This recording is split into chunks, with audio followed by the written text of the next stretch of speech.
diagnosis of the problem. The problem, Muslim clergy were waiting for the divine intervention, thinking that if they are just sticking to the puritan Islam, God will help them, and the Britishers, they will be defeated, and after that they will revive their power and all. Sir Syed was a realistic person. He analyzed the situation and he said he was the first person among the Muslims to realize that education is empowerment. He was the first person to realize that education is a panacea for all the problems of the Muslims. But what kind of education then? Because there was already an educational system that we call Nizami, that was there in India. Madrasa system was there. Sir Syed said this is an outdated education. He said whatever kind of education we are finding among the Muslims and Hindus in India and other communities, they are outdated, they have become outdated, they have become redundant. And it's time to go for Western education, modern education. We should go for Western learning. He tried to develop scientific tempo. It was not very easy. And that's why you find the clergy organized itself. Fatwas were issued against Sir Syed Ahmad Khan. But he never succumbed to the pressure. He established MA College, but before that, he did many other things. First of all, he tried to prepare the community for accepting modern education. And for that, he started Aligarh Institute Gazette with the Ghazipur Scientific Society that was transferred from Ghazipur to Aligarh, and translated many important books of Western learning into Urdu, and said that you should read these books because whatever scientific developments are taking place in the world, if you are not going to accept those scientific developments, you are not going to be anywhere. Second thing he did was, he started the famous periodical Tehzeeb al-Akhlaq. English name is the Mohammedan Social Reformer. The name suggests itself, what kind of periodical it could happen. And he adopted a very simple style of Urdu prose. At that time, Urdu prose was not very simple. The people used to use difficult phrases and the language was very difficult. It was not understandable. Sir Syed, adopted a very unique style, very simple language, very simple prose writing. And he started commenting directly.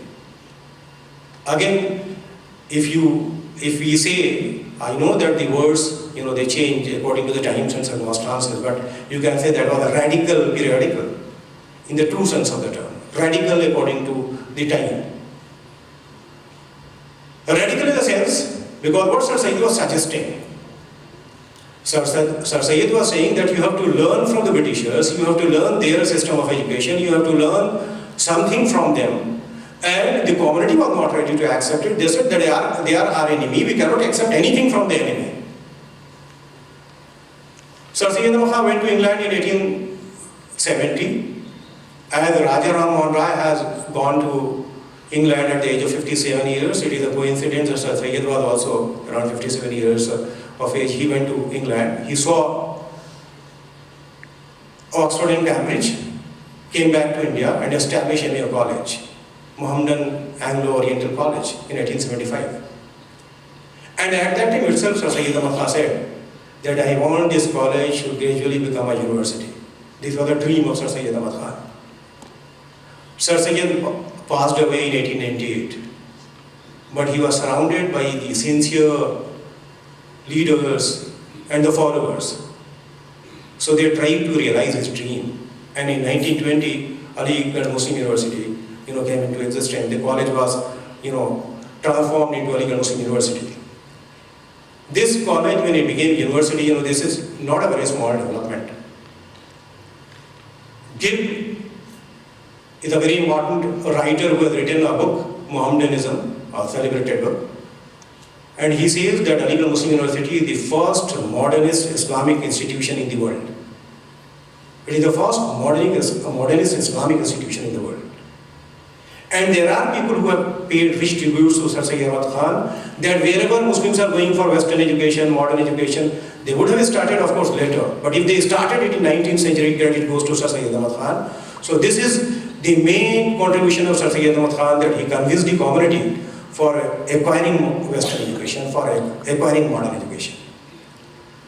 And interestingly, you see that the college was established for the modern education among Muslims, but the doors were open for all the communities. And the first graduate of Aligarh Muslim University was not a Muslim. He was Ishwari Pasha, a non-Muslim, a Hindu. He was the first graduate of Aligarh Muslim University. From 1875 till date, the doors of Aligarh Muslim University are open for all the communities. And it is the true representative of the cosmopolitan culture, the diversity, the unity and diversity of our great country.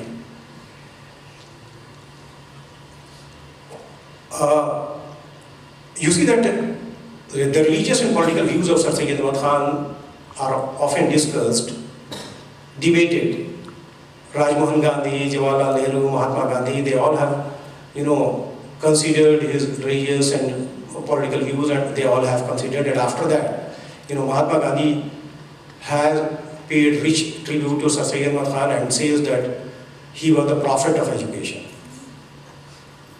Nehru, you all know, the dignitaries are here, the August gathering is here, that Jawaharlal Nehru wanted to instill scientific temper among Indians, and he, the father of modern India.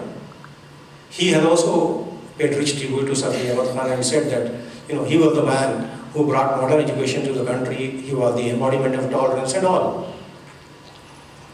Basically, when we talk of politics, it was rightly said that politics was not his cup of tea.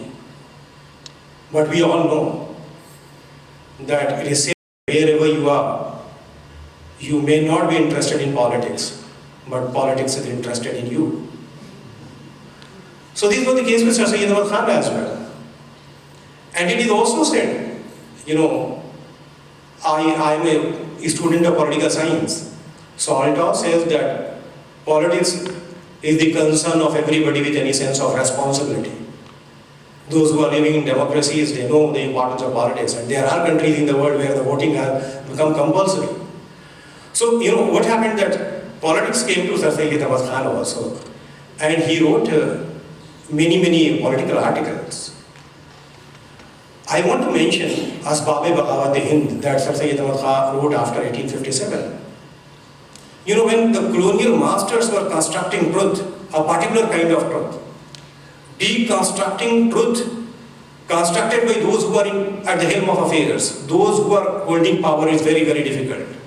And that too for a community which is at the periphery, a community which is marginalized, which is peripheralized. Sir Syed Ahmad Khan, credit goes to him for successfully deconstructing a discourse that was constructed by the British missionaries at that time and the imperialists at that time. And he said that don't blame Indians for the revolt. It is why? Because they are not being represented and the British government is not knowing their problems. Since they are not being listened to, since they are not having any kind of access to the governmental councils and the representative bodies, so this is the reason that they are not being heard, and that's why this has happened. In 1858, somebody who is talking about representation of the Indians in the councils, in the executive council of the Governor General, that's something amazing. He has studied John Stuart Mill, and he has quoted in the famous speech, the political speech that he delivered in 1882, that was on the local self-government bill, and he quoted John Stuart Mill and said that Indians must be given representation in all the bodies so that they can ventilate their problem, they can make aware the government about their problems. Secondly, what he said, that he debunked the theory that was developed by the British government at that time, that there was a conspiracy by Iran and Russia to remove British government from India. He said this is something rubbish, it cannot be accepted at all. And he said that, the third thing he said, that it is said that right from the time of Crusades, Muslims are inherently against the Christians. British government, the same kind of divide and rule policy that the Imperials do all over the world. So that was done. So he said that this is also wrong. He said that the religion of Muslims is not under threat in India, and that's why it is wrong to say that jihad is incumbent upon Muslim. He was a person who at that time said that India is not, a board of war, it is a board of peace. he convinced his community not to go for agitational politics, not to go for confrontational politics. Because, one of the writers from Aligarh, Professor Ariful Islam, writes in his book that if Sir Syed Ahmad Khan would have followed the path of those who were living in armed struggle, there would have happened only one thing, that in the history books we have got another man, Syed Ahmad Shahid Sani or Syed Ahmad Shahid II. We all know that Syed Ahmad Shahid, he died while fighting against the British. The one more thing, why Sir Syed is a man for all seasons and why he has become more relevant in today's world. Madam, Her Excellency from the United States of America, I want to draw your attention. Sir Syed was the pioneer of interfaith understanding between the communities, understanding between the Hindus and Muslims, the two great communities of our great country, understanding between the people of the books, among the Muslims, among the Jews, and among the Christians. And he was the first Muslim to write a very positive commentary on Bible. And he tried to show, that the Muslims and the Christians, they are not incompatible. They can live in peace. There can be coexistence between them. In this era of, conflicts, religious extremism, dogma, superstition, and whatever we are seeing in the different parts of the world. And when the people are trying to make us believe that there is a genuine clash of civilizations, what is being preached in the Huntingtonian thesis, that you cannot love what you are unless you hate what you are not.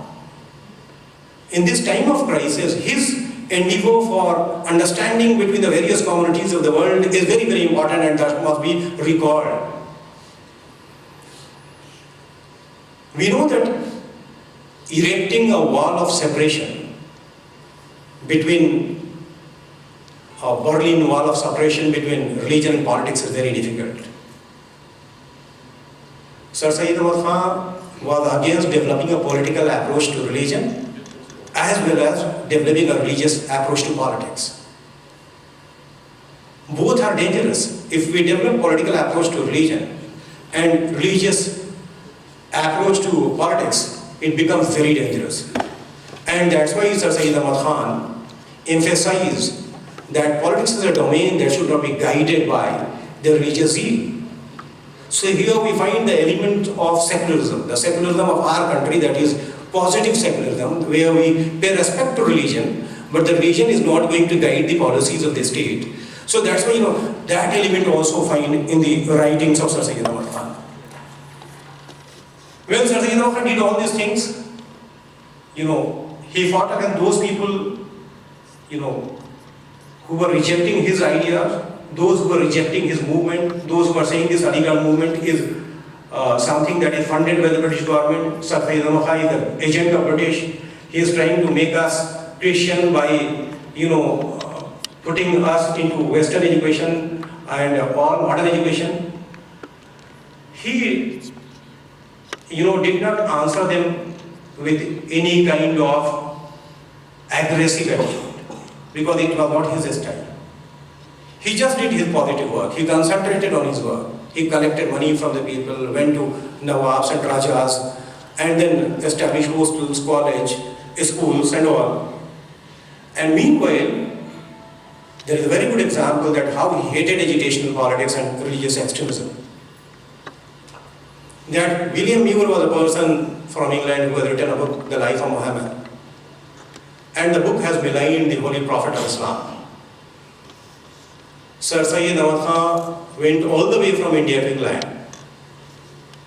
and gave a befitting reply by pen, not by sword. He wrote a book, Khutbat-e-Ahmadiyya, and all the baseless charges that were leveled by William Muir against the Prophet of Islam, he gave a befitting reply. He did not call the Muslims to go for agitation, protest, and he did not call for his head. Rather, he used pen, and by pen he gave the answer, the reply. I think this is something that must be re-emphasized in our time, and that's why he's a man for all seasons and he has become more important in our time. When Christian W. Troll, who has written a good book on, he's a well-established authority on the comparative religions. He is saying about Sir Syed, I quote, "Nobody intent upon understanding the phenomenon of ideological change from the so-called medieval to modern Islam in the 19th century can afford to ignore the religious thought of the Indian Muslim Syed Ahmad Khan." Unquote. Professor K. Narami, who also was the Indian ambassador to Syria and formerly Vice Chancellor of Aligarh Muslim University, a well-known historian, he says, I quote, "In the history of India's transition from medievalism to modernism, Syed Ahmad Khan stands out prominently as a dynamic force pitted against conservatism, superstition, inertia, and ignorance.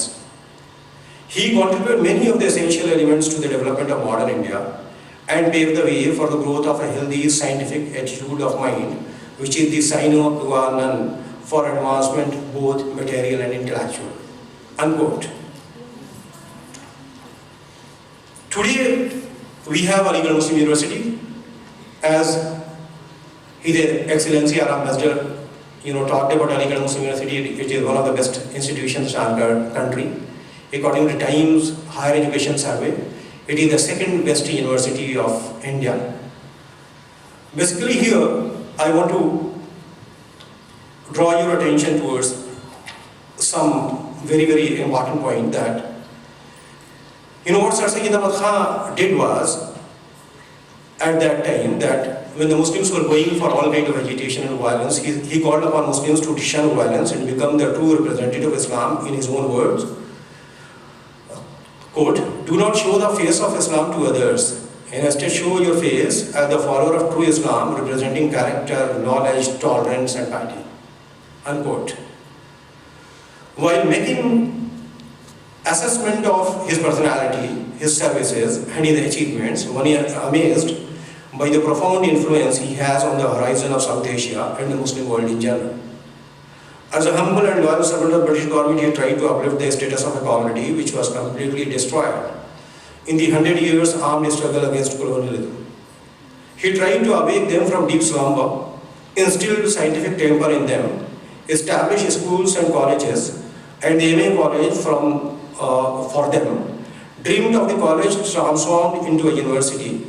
His sincere services and sacrifices brought many hard-working people of integrity around him, who were able to fulfill the dream of the founder of the Aligarh movement by converting the college into a university. Spread over 467.7 hectares in the city of Aligarh, Uttar Pradesh, Aligarh Muslim University offers more than 300 courses in the traditional and modern branches of education. The medium instruction in Aligarh Muslim University is English. It draws students from all states in India and from different countries, especially Africa, West Asia, and Southeast Asia. In some courses, seats are reserved for students from SAARC countries and Commonwealth countries. The university is open to all, irrespective of caste, creed, religion, or gender. In spite of the establishment of numbers of universities and institutions of higher learning all over the country, this university has been maintaining its national and international character as an institution of excellence. It has more than 28,000 students, 1,342 teachers, and some 5,610 non-teaching staff on its roll. The university has now 13 faculties comprising 107 teaching departments, 3 academies, and 15 centers and institutions. A special feature of the university is its residential character, with most of the staff and students residing on the campus. There are 19 halls of residence for students with 80 hostels. Apart from the conventional undergraduate and postgraduate courses in social sciences and humanities, the university keeps pace with the nation's growth by offering facilities for specialized learning in areas of technical, vocational, and interdisciplinary studies.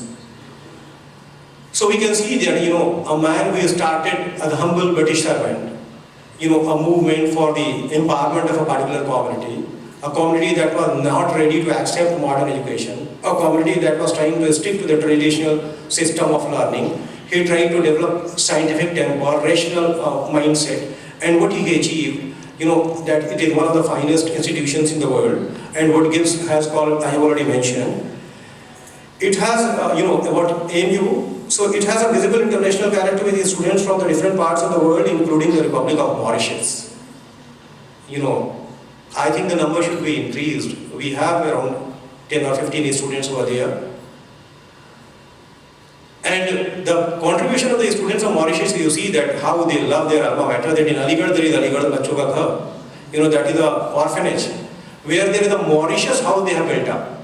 This Mauritius house catering to the needs of 40 orphan students over there, and that is fully funded by our alumni from Aligarh Muslim University. So a big hand of applause for them. The university is the vehicle of social transformation for Muslims and is contributing immensely in the process of nation building in India. Its alumni and alumni are making important contributions to their societies and countries of origin. Sir Syed had visualized in his lifetime that the college may expand into a university whose sons shall go forth throughout the length and breadth of the land to preach the gospel of free inquiry, of large-hearted tolerance and of pure morality. I hope and wish that Aligarhians, wherever they are, will live to the expectations of the founder of their alma mater. Great philosopher, poet Allama Iqbal had observed about the significant contribution made by the Aligarh Muslim University in these words, I quote, "Few institutions in the history of modern Islam had such deep and far-reaching impact on the intellectual and cultural life of the Muslims as the Mohammedan Anglo-Oriental College founded by Sir Syed Ahmad Khan in 1875 and raised to the status of university in 1920. It heralded new era of intellectual and cultural renaissance for Muslims not only in India but the whole of Asia." Unquote. I hope and believe that Aligarh Muslim University, the custodian of the Aligarh movement, with thousands of its alumni spread across the globe, will continue to uphold the spirit of the gospel of free inquiry, of large-hearted tolerance, and of pure morality. With these words and with 6 lines of Urdu couplet, I will end my memorial lecture. Ay Aligarh, ay jama qismat dabistane kohan. Ay Aligarh, ay jama qismat dabistane kohan. Ay ke shame fikr se tabinda teri anjuman.